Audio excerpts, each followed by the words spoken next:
The views expressed on the Nova Society are those of the panelists and guests and do not necessarily reflect the views or opinions of the Phoenix Research Institute or any institution which any panel member is associated. Reproduction or dissemination other than for the purpose of education or information without the express written permission of the Phoenix Research Institute or Nova Society Media is strictly prohibited. Welcome back to the Nova Society.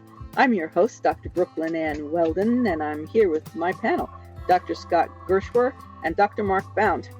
Today, our panel will again be answering our listener emails. And the question comes from Michael, who lives in Cleveland, Ohio. Michael says, I am a 20-year veteran of the U.S. Army. Thank you, Michael, very much for your service and for your sacrifice. And Michael continues, so what I am seeing is very distressing. Trump recently replaced a qualified chairman of the Joint Chiefs of Staff, General Brown, and has replaced him with a retired three-star general with what I would call questionable credentials. Why does the panel think this action was taken? I think Trump doesn't like DEI. And what DEI is allowing a person of high qualifications, but is of a group that wouldn't ordinarily get a chance in a white-dominated society to get that chance. Clearly firing the head of the Navy, who's a woman, and firing a black chairman of the Joint Chiefs of Staff and replacing them with underqualified white people is a big statement that they don't like. They don't like the idea that diversity is in our future. And there was a tremendous article written by Adam Serwer in The Atlantic about the resegregation of the United States, which makes a lot of sense when you look at these firings at the Pentagon. Yep. And what I would say, and again, I do understand the concern that's had because General Brown really did have the credentials to be there, as did that admiral that was the head of the Navy. These people don't get there. They don't rise to this level because, of their color or anything else. They rise there because they earn it. And they've navigated a very difficult minefield just to get to this area. So my comment is to those people that voted for Trump, and it's a little bit off the topic of this, that voted for Trump. If you are a minority and you hold a job, according to MAGA, you're a DEI hire. That's basically what it's saying. Doesn't matter if you're qualified. Doesn't matter about any of that. If you are in that minority, you are therefore, in their mind, a DEI hire. And basically, a white guy should be taking your job from you. Not our words, not our feeling, but this is the general ideology that we're seeing when it comes to these high-profile positions. So if you're a manager of a store and you're black, in Trump's mind and in the MAGA mind, you're a DEI hire and shouldn't be there. And some white guy, regardless of how qualified he is, should be taking your place. And I think that's a scary thing. So for all of those people that voted for Trump that were in the minority, my comment to you is that, okay, you got what you asked for. Yeah, they're going after these high-profile people in the military. But eventually, if they could do it there, what's to stop them from doing it at the lower levels? Like at the local store, where a company begins to see things like that, anybody that's in a minority, that's in management in our company, oh, that must be a DEI hire. Hey, the government was able to get rid of these people because they called them DEI hires.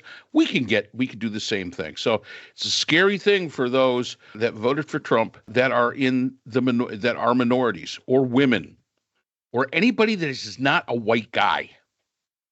You've basically put yourself into jeopardy, and I'm sorry, but it's a little difficult to feel sorry for you. And I'll go further since the listener is a veteran. Veterans lean pretty heavily for Trump. I think it was 61% to 37% Trump versus Harris, and because of that, you should not be shocked that Musk has fired already 6,000 veterans who were working for the VA or other organizations in the federal government, and that the federal government is the largest employer of veterans in the country. 30% of the 2.3 million civilian federal workplace are veterans, 30%. So if Elon Musk's stated goal to eliminate 75% of the federal workforce means that maybe 500,000 veterans are going to lose their jobs, and they voted for this. This is what they wanted. So sorry, any veterans, any people of color, any sensible people out there who voted for Trump or stayed home and didn't vote for Harris, this is exactly what you asked for, and now you're getting it. Oh, and here's some happy news. We have our first measles death in Texas. So RFK Jr. probably couldn't be more proud. An unvaccinated member of the Mennonite community, a baby, has died of measles. So things are moving right along with what they wanted. Exactly. So yes, it's terrible that this happened for our military. Do I think it weakens our military? Yes, I do. I think it does weaken our military. Of course, Hegseth being in charge really weakened our military. But this is just more of the same. So Didn't Pete Hegseth say we were going to have an all-white military? I don't remember him saying. I don't remember him saying. I thought that, he said but, that. But I think he's pretty much heading in that direction. Yeah. He wanted no women in combat. I know that. Oh, definitely. I thought he said they were going to have an all-white military. Could be. I have to check that out. Could be. Once again, we see. Let's go back to the mid 20th century. And in some cases, like in the case of RFK Jr., let's go back to the 14th century. I saw a great meme the other day. It got sent to me by one of my students that said, time zones are very difficult to figure out. In Australia right now, it's like 16 hours ahead of us. In Moscow, it's like 10 hours ahead of us. In Frankfurt, Germany, it's like 7 hours ahead of us. Here in the United States, it's 1930. Great meme. So hopefully we answered that one. I wanted to add, if I might, was noticing that Trump also had fired lawyers in charge over the military, for example. It seems to me that one other reason to replace someone who is fully qualified with someone who is not fully qualified is compliance with what Trump wants the guy to do, which definitely weakens our military, absolutely. And also means that the person may be much more malleable to whatever Trump has in mind. And that was something that I think it was also something that Hegseth said, that the attorneys needed not to put up roadblocks, but they needed to be able to be ready for whatever comes next, something like that. That's not an exact quote, but the roadblocks is part of what he said, that attorneys needed not to put up roadblocks. And of course, attorneys don't put up roadblocks. Attorneys follow the law. And if the law is in the way, then I guess the law is a roadblock that Hegseth and of course Trump, they don't want to bother with. So they got rid of attorneys, and apparently someone like this 4-star general who will follow the law and who will say no and who will be or would have been independent and tell Trump no, which he doesn't want to hear. And now he is being replaced by somebody who is unqualified and coming out of retirement and who may not care that much. Let's say, I don't know, maybe the guy's retired. Maybe he will be much more apt to say yes. And if not, they can find somebody else of lesser rank. I don't remember, unfortunately, which person I was watching, but that was one of that individual's concerns to watch for, as far as an authoritarian shift in the government, and as far as Trump's moving to a full dictatorship was concerned, was the removal of the 4 stars and their replacement with much more junior people who would be beholden and be grateful and be compliant rather than independent. Right. And look, let's be frank about this. In Trump 1, he wanted to use federal troops in cities like New York, Chicago, Los Angeles, and San Francisco, which he argued had become crime dens. And he said we can't let this keep happening. And what we need to do is we need to bring in the military, not police, to police these cities. And the judge advocate generals probably would have stood in the way of him doing that had he wanted to do it. So the use of the military in the United States proper is something that no judge advocate general is going to sign off on.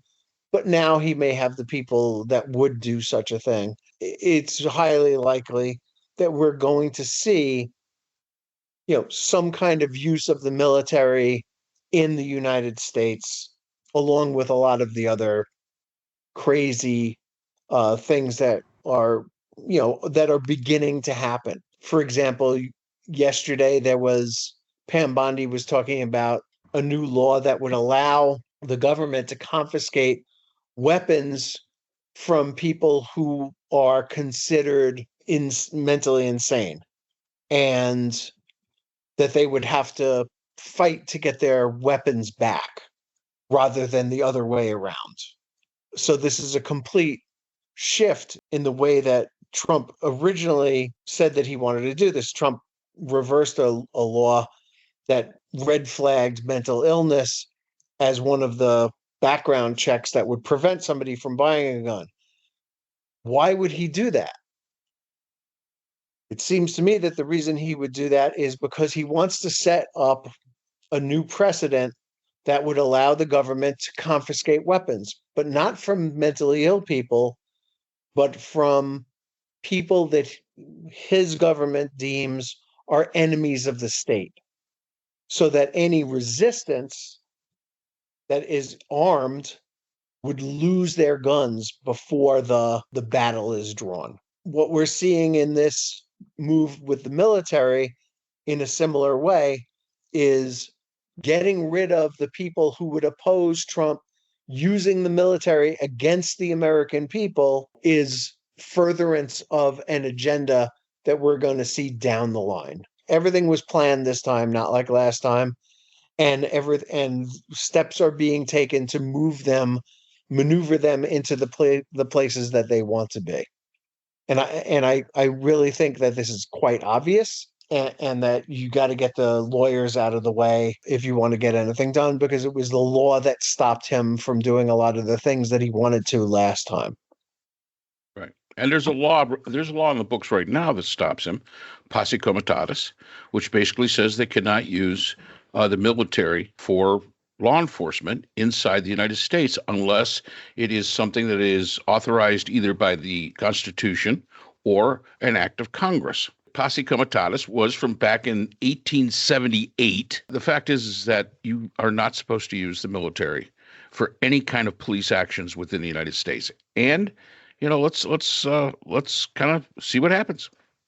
Well, remember last week, Glenn Kirshner said that he anticipates seeing Trump's use of the military in American cities and in American streets this year. Yeah, and he was wondering why they couldn't just shoot people also, and asked and said, why can't they just like shoot him in the legs or something? And he got resistance last time. It didn't happen, but this time maybe he won't get that resistance. So there is a plan this time, and they're executing on the plan, and they're working their way toward what they want to happen in the United States, which is a military dictatorship with Trump at the top of it. Yep. And no way to get rid of him. And hopefully we answered that question. Yes, I believe we did. So thank you again for your service. Thank you to all service members who are our listeners for your sacrifice. We support our veterans.